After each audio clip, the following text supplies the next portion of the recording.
随，你可以从此给你把来回我过了往对接，只是来回要将它们，现在的需要呗。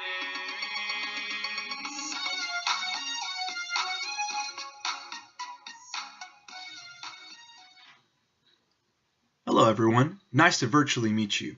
My name is Robert Casas, and I'll be leading the discussion on our third case study, Design Meeting Context, a General English Course for Burmese Adults.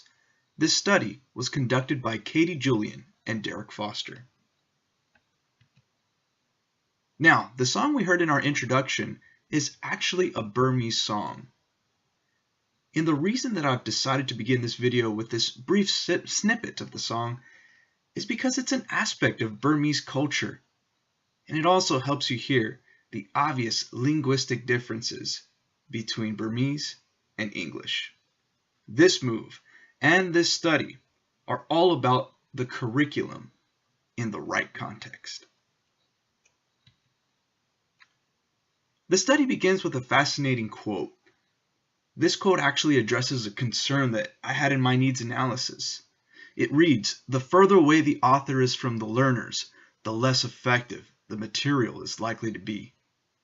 I feel the further curriculum writers are from the classroom, from the context of what is actually occurring, the less effective the curriculum will be. These authors seem to agree. This method does hold its controversies. Primarily, the actual implementation of a methodology can sometimes be at odds with focusing on context. The reason for this is because researchers sometimes use a methodology as the right method, despite a lack in understanding of the peculiarities and the actual problems of a situation. It's almost like a cookie cutter sort of approach. Additionally, there is also commercial resistance from publishers who do not see profit in addressing needs by areas like Burma who need it the most. In a nutshell, Burma is a very poverty-stricken nation.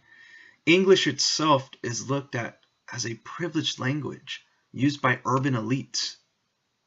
Because of this, Burma is often seen as in danger of being left behind by its neighbors and its peers.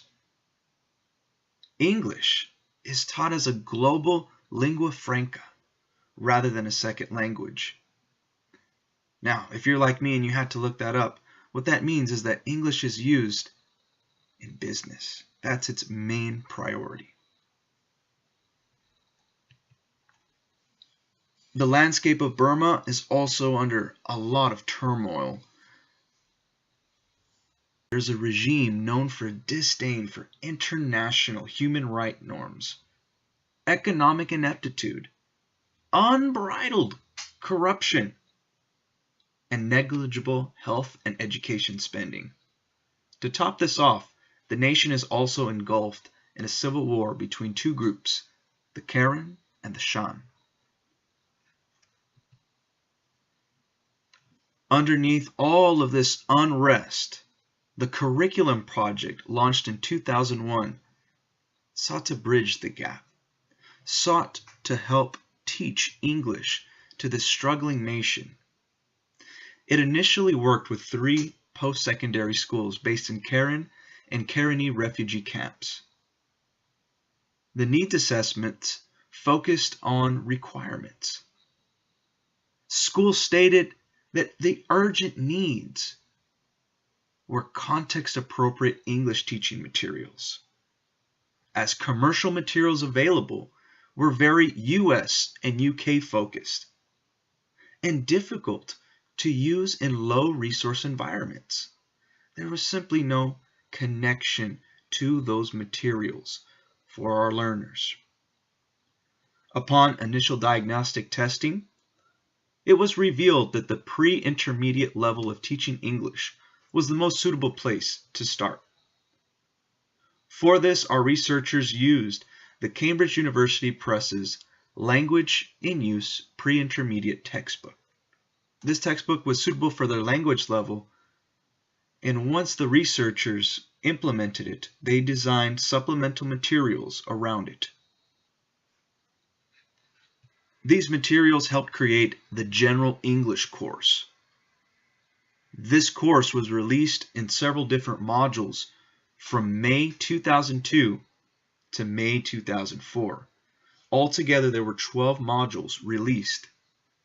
CP decided to edit the course in 2006 as demand grew for General English.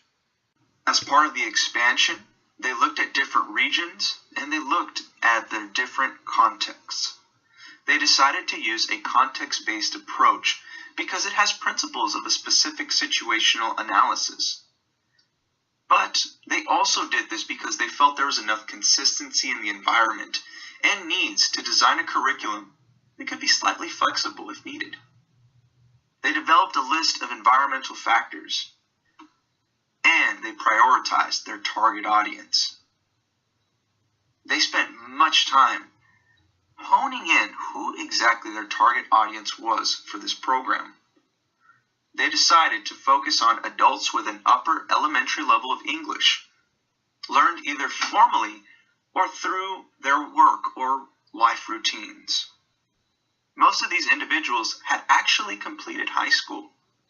Some of them had even attained a little bit of higher education in Burmese universities.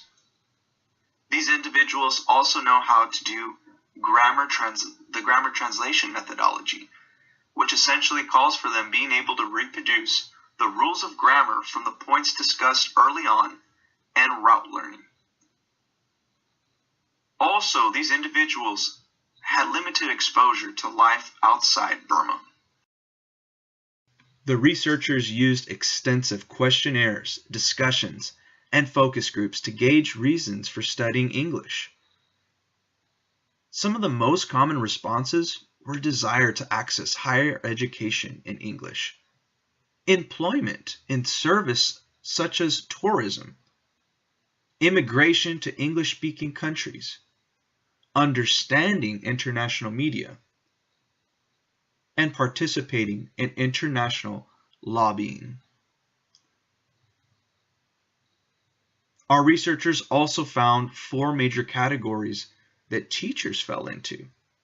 Teaching factors included career educators looking to improve, teachers who were aiming to support their families with no real vested interest in teaching other than sustaining a job, experienced teachers who were skeptical of modern methodology, and foreigners who were classified as volunteers or employees of private language schools. Upon analysis, situational factors revealed that different regions had different values on English. Some regions, such as the Thailand border, found it essential for the Burmese to learn English in order to improve their country. Other regions found that English should be the official language of instruction by most subjects. Project factors revealed the motives of external stakeholders. Most of these stakeholders focused on developing English skills for community development, for ethnic reconciliation, and for positive social change in Burma. Key results revealed that prior learning of English usually focused on formulaic reading and writing, with an emphasis on correct production of grammatical form.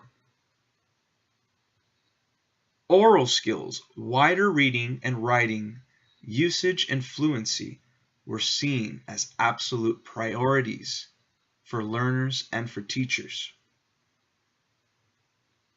All of these needs expanded for a curricula to encourage critical thinking, questioning, and greater awareness of local and global issues. English, again, as a privileged language, was linked with the idea that by increasing your English skills, you also are able to develop critical thinking skills. Our researchers did face several challenges at this point. Primarily, not all stakeholders' needs were accounted for, or some needs were prioritized over others. There was also a lot of political unrest and controversy in these areas that often got in the way of instruction. There was a slight bias as some of the stakeholders had more influence than others. And the foreigner volunteer group had a lot to input into this project because of their availability, but our researchers had to be careful not to give too much weight to this type of feedback because they weren't exactly their target. The course book was also an issue. The cost for this book was enormous, and to reproduce this book often meant that teachers could not use colored images. Purely black and white copies were used. Additionally, the course ended up longer than the course book, and any audio recordings of English varied in quality due to budget. Teachers also lacked the language skills themselves to give specific feedback and proper feedback. And some teachers did find it difficult to change their teaching style. Moving forward, these researchers will continue to develop their curriculum. They are aiming to add more support and staff development for these teachers. They are also looking into using movies in the classroom. These movies will help develop a cultural schema to help these learners connect to the language. Overall, this project seems like a fairly large success, and it calls to attention the need to pay attention to the actual context of the situation. As instructors, we can come up with a great lesson, an amazing lesson, one that will blow everyone away. However, if we fail to connect that lesson to a student on some sort of environmental or personal level, there's a great chance that that lesson is going to fly right by a student's head. This study was a great call to action to pay attention to the actual context of your curriculum environment while designing your curriculum.